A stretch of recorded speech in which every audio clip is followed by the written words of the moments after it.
Hi hello എല്ലാവർക്കും എൻ്റെ പുതിയ വീഡിയോയിലേക്ക് സ്വാഗതം. മരണം എന്നൊരു ടോപ്പിക്കിനെ കുറിച്ചാണ് ഇന്ന് ഈ വീഡിയോയിൽ ഞാൻ നിങ്ങൾക്കായി പറയുന്നത്.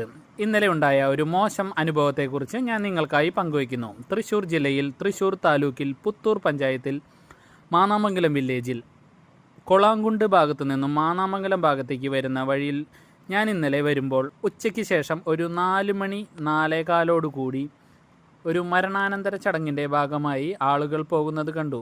വാഹനങ്ങൾ ബ്ലോക്കായി കിടക്കുന്നത് കണ്ട് വളരെ ക്ഷമാപൂർവം അവിടെ നിൽക്കുകയും ഈ ചടങ്ങിൻ്റെ ആളുകൾ വാഹനം പിന്നിൽ നിന്നും കടത്തിവിട്ടതിന് ശേഷം ഞാൻ ഏകദേശം ഈ ബോഡി വഹിച്ചു കൊണ്ടുപോകുന്ന യാത്രയുടെ പകുതിയോളം എത്തിയപ്പോൾ ഒരു മധ്യവയസ്കനായ ഒരു വ്യക്തി എന്നെ വന്ന് ചീത്ത പറയുകയും അദ്ദേഹം ചോദിച്ചു, നിങ്ങൾ എങ്ങോട്ടാണ് പോകുന്നത്, എങ്ങോട്ടാണ് ഈ തിരക്കിട്ട് പോകുന്നതെന്ന്. യാതൊരു രീതിയിലും തിരക്ക് കാണിക്കാത്ത എന്നോട് അദ്ദേഹം ഒരു കാരണവുമില്ലാതെ തട്ടിക്കയറുകയും ഒരു ബൈക്ക് പോകാൻ ഗ്യാപ്പ് കാണിച്ചു തന്നിട്ട് കാർ എടുത്തുകൊണ്ട് പോകാൻ പറയുകയും ചെയ്തു. ആ വ്യക്തിയോട് ഞാൻ ചോദിക്കുകയുണ്ടായി, എന്തിനാണ് താങ്കൾ ഇതുപോലെ ചൂടാകുന്നതെന്ന്.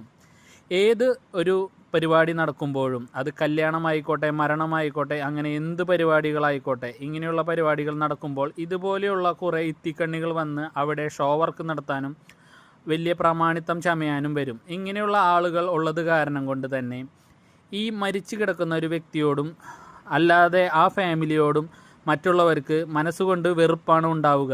ഇതുപോലെയുള്ള ആളുകളെ പരമാവധി മാറ്റി നിർത്തുകയും ആണ് വേണ്ടത്. ഈ വീഡിയോ ആര് കാണും ആര് കേൾക്കും എന്നൊന്നും അറിയില്ലെങ്കിൽ തന്നെയും എൻ്റെ അഭിപ്രായവും എൻ്റെ അമർഷവും ഇതിൽ ഞാൻ രേഖപ്പെടുത്തുന്നു. ബ്ലോക്കിൽ കിടന്നപ്പോൾ ഞാനും എൻ്റെ പുറകിൽ കിടന്ന ഒരു വാഹനങ്ങളും ഹോൺ അടിച്ചോ മറ്റു രീതിയിലോ ആരെയും ബുദ്ധിമുട്ടിക്കുകയോ ഒന്നും ചെയ്തിട്ടില്ല.